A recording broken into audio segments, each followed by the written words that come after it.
Now, the Biden administration has asked for the resignation of 11 Trump appointees from their positions on military advisory boards, or else they will be dismissed. Many of them have refused. Joining us now is one member who is refusing to resign, Megan Mobbs. She was an appointed member of the Board of Visitors at West Point. She is also a veteran of the war in Afghanistan, and she is an advocate for veterans and military families.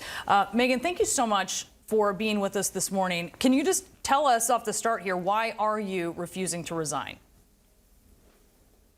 First off, thank you so much for having me on. I really appreciate the opportunity to share my perspective.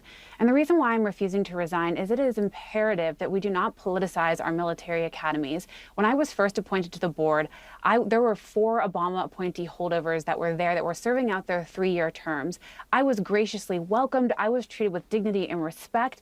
And that type of nonpartisan engagement is exactly what we need in America right now. The ability to come together, have discussions, bring different perspectives, increase cognitive diversity, and have these conversations. And that's one reason why I'm not going to step down.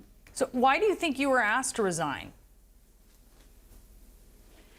I think it seems for a variety of reasons. The only way that I can imagine is because of this kind of politicization or this kind of wanting to capture this as being a political appointed board. And while you are appointed by the commander-in-chief, by the president, who by their very nature is from a political party, this advisory board itself is remarkably nonpartisan. It's one of the last places in America where those things are kind of checked at the door. What comes first is the health, the well-being of the cadets, to make sure, at least I'm speaking about West Point right now, to make sure that they have the best possible opportunity to become excellent Army officers.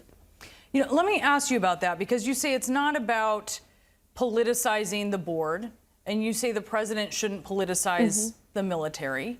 Didn't President Trump politicize the military? I think there's a long history of many presidents politicizing the military. And honestly, what I really want to speak about, though, is this administration's decision to do so versus decisions made by previous administrations, because it's important in this moment now to accept what's happening, because this has not been happened before. This is an unprecedented move by a president to dissolve all boards, all appointees, and to label them all as being unqualified. Okay, so I want to ask you a little bit about that, because you say it's about focusing on what Biden is doing, not what Trump is doing. You obviously were an advisor to the campaign, former President Trump's reelection campaign, when it came to veteran and military family outreach. You have recently been very outspoken about what you talk about, and look, many people have talked about as the moral injury of the evacuations from Afghanistan. As an advisor to the Trump campaign, did you advise them or the president on the moral injury of basically scrapping the SIV program that contributed to the difficulties that we've seen in evacuating Afghan allies?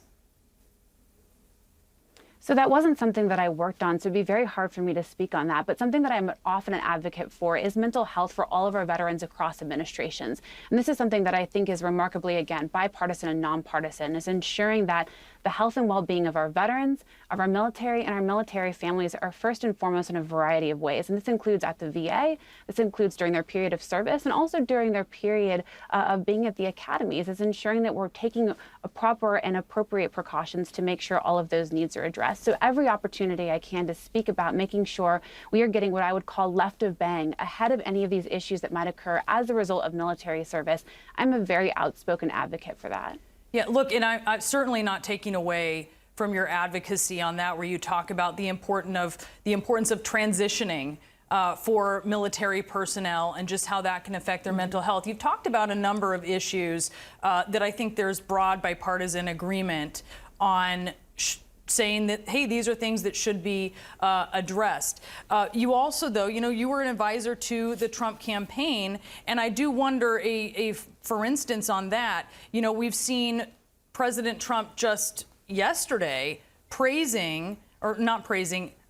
really pushing back on the removal of this Robert E. Lee statue in Richmond. He actually referred to the former Confederate general as a unifying force. He said, if only we'd had Robert E. Lee to command our troops in Afghanistan, that disaster would have ended in a complete and total victory many years ago.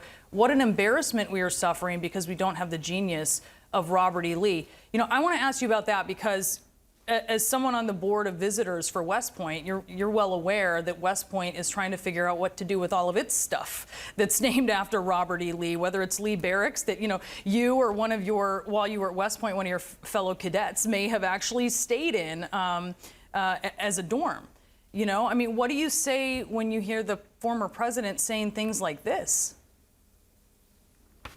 So we serve at the current pleasure of the current president, which is why he is able to terminate in the way that he did. So my focus has been on ensuring that we are representing those values and those ethics when we come to the Board of Visitors, and making sure, again, those decisions that you're talking about are outside the purview of the advisory board. We are there to provide insight around curriculum, around discipline, around fiscal expenditures, around those sorts of things. So we're not necessarily having discussions around any of the things that you just mentioned. But one of the things that we do speak about, which I think is important that we do bring up very frequently, is the rise of sexual harassment and sexual assault at our military academies and in the military broadly speaking. So those are the things that we're focused on. We're focusing how we can best and appropriately meet the needs and the demands of the cadets. So the conversations that you're mentioning aren't things that happen at the advisory board. Do you see how some of the folks that President Biden and the Biden administration have looked at here are people who maybe don't belong on advisory boards for service academies? For instance, a former colonel who has attacked, the role of women in certain military situations, or has, advanced replacement theory, or, a former appointee who tried to get election fraud information to the White House from the DOJ, or people who enabled the big lie, which was really the impetus for many veterans and even active duty service members breaking into Congress. I mean, do you see a distinction here between some people like an H.R. McMaster, or I'm sure you would put yourself in this category, someone like he's being honored as a graduate of West Point here soon. Mm-hmm. Do you think that it makes sense that some of these people should have been scrapped, but that you're not one of them? How are you seeing this? So I can only speak for myself. I haven't met the individual that you're speaking about. We haven't had a board meeting since the election because of the suspension of all the boards. So I've never worked alongside him or know him personally. So again, I can only speak for myself. And what I can say is that Megan, let's not dodge that, because you don't have to work alongside someone to know that they promote replacement theory or that they attack women being in military roles that men are in. I mean, you know the record of some of these people.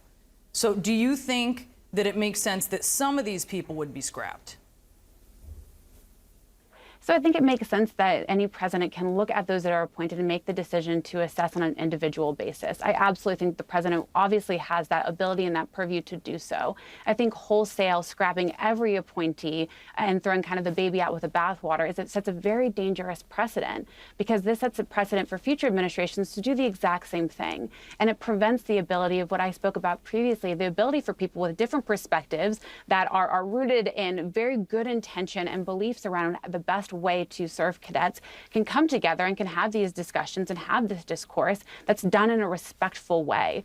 And by doing this, it sets the precedent that in the future, if someone disagrees with someone, they can just label them as being unqualified or just scrap them full sail. And it prevents the ability of having those conversations that I think are imperative for our democracy. Megan, I want to thank you so much for having this conversation. Look, it's one we very much need to have as we look at the credentials of all of these individuals who are on these service academy advisory boards, and I appreciate you coming on to talk about it. Thank you so much for having me.